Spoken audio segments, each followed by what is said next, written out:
Hey everyone, Melissa here. So this is going to be a first impressions video. It's like 2 o'clock in the afternoon.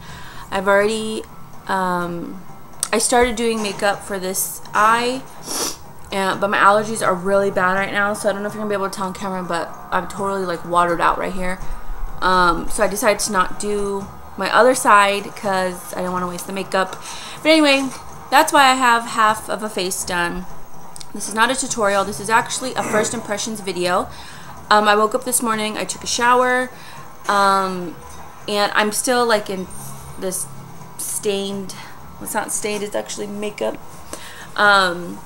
t-shirt. I'm like really casual right now, so I don't look fabulous. But anyway, you know what? Let me fix this right quick because this is gonna bug me. Okay. I'm gonna try to do this as fast as I can because I have this on like extra HD on my webcam and it takes forever to load on YouTube. So this video is about, I have a sample size of the Nars Sheer Matte Foundation. It retails for $44 at my Sephora. And I've been wanting to try this foundation forever, like forever. And SP Nation here on YouTube, actually on his Facebook, he was talking about, I believe it's a guy he's seeing, the teacher guy, hadn't noticed that he wears makeup, and he goes, it's all about the sheer glow or something, the Nars one. But I wanted, so that kind of made me like, oh, I gotta get a sample because that's a lot of money to put out, and I really want to try this foundation. Anyway, that's how I got to actually getting the sample. All the other times I've just skipped it because I'm like, you know, I'm not going to spend that kind of money on a foundation. But that's what really piqued my interest. Like, wow, this person didn't even notice this other person had a foundation on, you know? So like, that must be an amazing foundation. So anyway, I got the color Punjab, okay, medium 1. When I first saw it, I thought it was going to be too yellow, like when she was squirting it in there. But I tried the other ones on my wrist, and one of them was too pinky toned, and the other one was too dark, and another one was too light. So this kind of was a mixture of all of those, and actually it matches my skin very well as far as the color goes.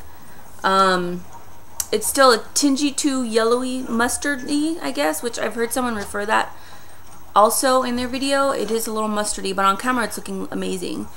Now this side of my face, I have my Graftobian HD primer, and on this side I was just so excited to try it. I just put it on. I don't even have a primer underneath this side. So without the primer on my face, I did have to put a lot more around here in my cheek area. And under my eyes you could tell it's already worn off. But I have really bad allergies, so my dark circles, my puffiness around my eyes, it's just really bad, and as well as my nose. But okay, and then I put it on with my fingers. Well, first I tried it with my new little pink blender sponge, Splendor sponge, I don't know, from Ulta. I just put a video up on that, and I didn't like it. It was really giving me streakiness, blotchiness on both sides of my face. So then I went ahead and put this foundation on with my fingers, and that helped. But even now, it's still, like, whether I use the primer or not, it still has like this, I don't know if I'm having an allergic reaction to it, or if it's because I used the sponge first, but it's just not pretty at all on my skin. Like, especially this side with no primer. Like right here, there's like no foundation. It's like where I have dry patches, it's definitely accentuating those, which is, it's the matte formula, but I do have combination skin, and so that's why I wanted to give it a try. But definitely this is not working for me. I mean, on camera my skin looks really nice, but I don't know if you're gonna be able to. No, you're not. Okay. But in person, it's like blotchy and bumpy. Like even on my nose, it's already come off, and it's like settling in the pores in my nose. It's just not pretty at all whatsoever on my skin. So I'm really disappointed. I don't know if the sample that they gave me, the bottle that they used to put it, or the bottle that they squirted it into, there was very little foundation in it, and that almost concerns me now of thinking, how old is that bottle? How long has Sephora had that bottle sitting there? Is it even still sanitary?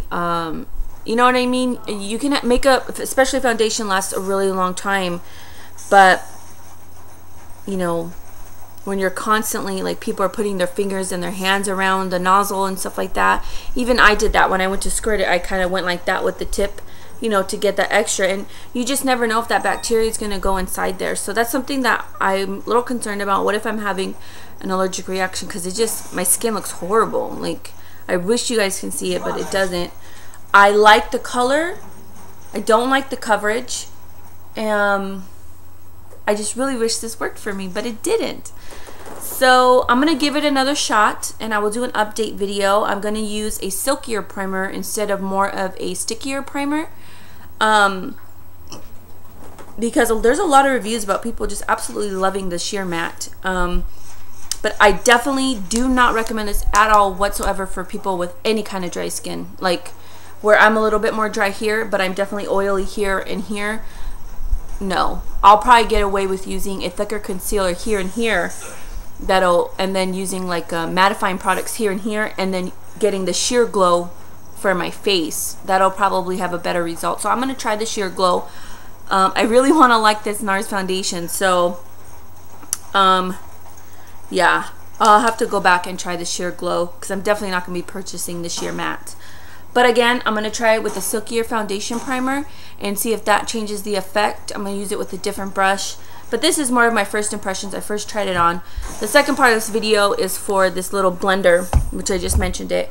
I don't like it at all. Like, at all. And the reason why I got this was because of Goss Makeup Artist. Now, again, I've only used it with one foundation. So far, I don't like it.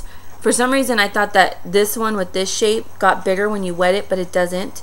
It did give me, especially with my Nars foundation, so I'm going to try it with another one, but these are my first impressions.